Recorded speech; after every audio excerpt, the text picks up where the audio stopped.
Hi, welcome to week 3 of the Good Life series. We are in our month of renewal. And this week we're going to focus on the body. Today's devotional is called The World is One Big Curb.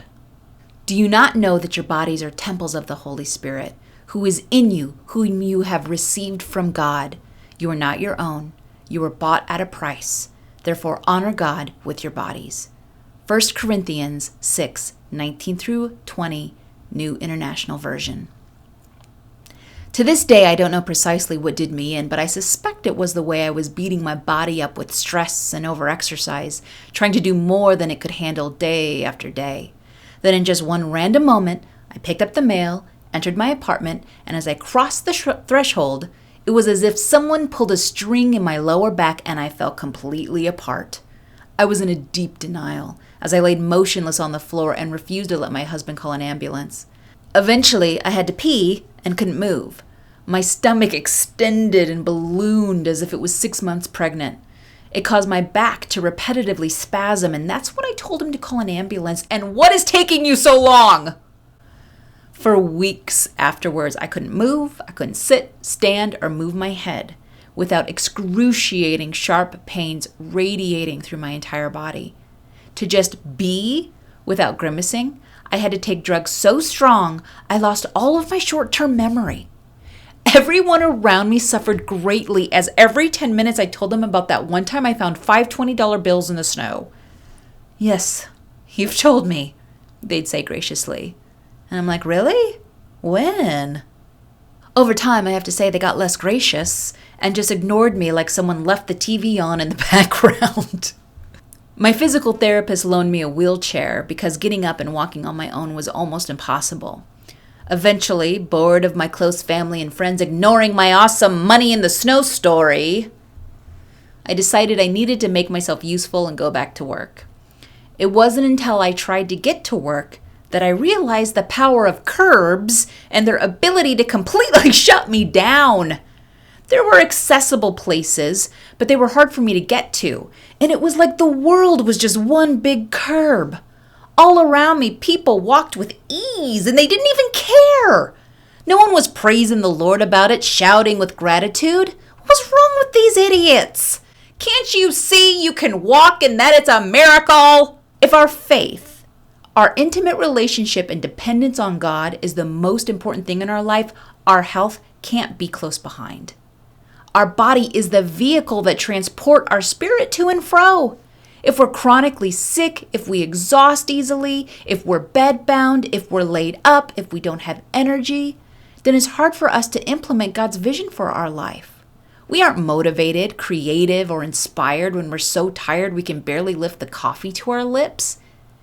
We can't handle our responsibilities when we can't get out of bed. It's hard for us to grow into who we're meant to be. It's hard to serve others, to help, to laugh, to enjoy life. It's hard to accomplish our goals, to create a vision and execute. With God, of course, nothing is impossible. But bad health, especially bad health because of our own poor choices, gives us a much bigger mountain to climb than necessary. So big, many won't even give it a try. The worst pandemic in modern history taught me that my health matters. I can't love and nurture my children if I'm not here. I can't use my gifts to bless people. I can't fully embrace my short time on earth. And if we're lucky enough to be relatively healthy right now, we mustn't do things to our body that makes us more vulnerable to viruses and disease than we ought, or take our body for granted, beating it up until it breaks. 1 Corinthians 6:19-20 often convicts me when I come across it. My body is a temple of the Holy Spirit. It's to glorify God, to be a light on a hill. I'm not to stifle it. In fact, I believe it's my duty to make it the most impeccable vessel I can.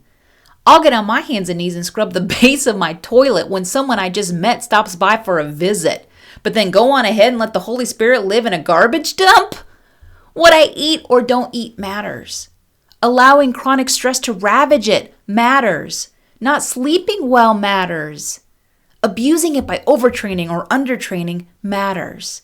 Constantly exposing it to chemicals, poisons, and other nefarious things matters. But what an incredible God who gave us a body that can rejuvenate itself among wonderful natural foods that can aid in healing. Fat can be lost or gained, type 2 diabetes reversed, cells restored.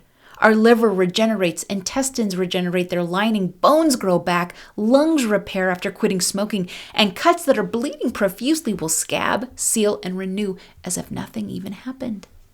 Even my back, through careful physical training, is completely healed today. You'd never know that there was a time I could only get around in a wheelchair. Our bodies are miraculous renewing machines, sometimes through supernatural instant healing, most times through a slow recovery process by good, mindful exercise therapy and consuming the right foods in the proper amounts, which is all, of course, just a slower form of supernatural healing that I suspect God uses to teach us a lesson. Nothing I'm saying here is novel, is it? It's all common sense, really. But when we don't control our mind, then our body takes the brunt of that impact, either through stress eating, lack of sleep, lack of exercise, or even too much physical exertion, through alcohol or drugs or promiscuity, or all the other things we do to quiet the mind that controls us rather than the other way around. When I think my body is mine, I'm prone to abuse it. I don't know why, I just do. When I think my body is God's, I tend to honor it. And when I abuse it, I suffer. When I honor it, I'm free. It's only when we lose our health that we truly understand what we've lost. And take it from me, the world is filled with curbs.